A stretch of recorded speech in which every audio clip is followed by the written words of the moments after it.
Hi guys, இன்றைக்கி intermediate fasting டே 4 இருக்கும். அந்த மார்னிங் வந்து வாக்கிங் போகலாங்க. இன்றைக்கி ரெஸ்ட் டே. 12 மேலே வந்துட்டு ஆம்லா ஜூஸ் போட்டு குடித்தேன். இந்த ஜூஸ் எப்படி போடணும்னு வீடியோ கீழே டேக் பண்ணுறேன், கிளிக் பண்ணி பார்த்துக்கோங்க. மதியானம் லஞ்ச் ஒயிட் ரைஸும் ஒரு பீஸ் மீன் எக் வச்சு சாப்பிட்டேன். ஒரு மலாமலம் ஜூஸ் குடித்தேன். மதியானமே ஹெவியாக சாப்பிட்டனால நைட் டின்னரை வந்து ஸ்கிப் பண்ணிட்டேன். சரி வாங்க கருவேப்பிலை பொடி எப்படி செய்யலான்னு பார்க்கலாம். இந்த கருவேப்பிலை வந்து நல்லா வந்து வாஷ் பண்ணிட்டு சலசலப்பாக வந்து வறுத்துக்கோங்க. கொஞ்சம் கூட ஈரத்தன்மையே இருக்கக்கூடாது, அந்தளவுக்கு வறுத்துக்கணும். 1/4 கப்பு உளுந்து அதை தனியாக போட்டு நல்லா வந்து வறுத்துக்கோங்க. 2 ஸ்பூன் கடலைப்பருப்பு, 2 ஸ்பூன் துவரப்பருப்பு நல்லா வாசனை வர வரைக்கும் வறுத்துக்கோங்க. கொஞ்சமாக மிளகு, 4 வரமிளகா அதையும் அந்த சூட்லேயே வந்து வறுத்துக்கோங்க. இந்த மாதிரி நல்லா வந்து வறுத்துருக்கணும் கருவேப்பிலையை.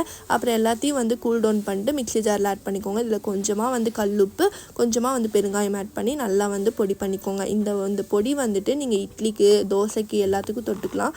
ஹேர் ஃபாலுக்கு நல்லா வந்து கண்ட்ரோல் பண்ணுங்கள். ஹேர் க்ரோத்துக்கும் நல்லா வந்து இந்த பொடி வந்து ஹெல்ப்ஃபுல்லாக இருக்கும். நான் நல்லா அரைச்சிக்கிட்டு ஒரு ஜாரில் வந்து ட்ரான்ஸ்ஃபர் பண்ணிக்கிட்டேன். பாய் காய்ஸ், நாளைக்கு ப்ளாகில் பார்க்கலாம். கண்டிப்பாக சப்ஸ்கிரைப் பண்ணிக்கோங்க.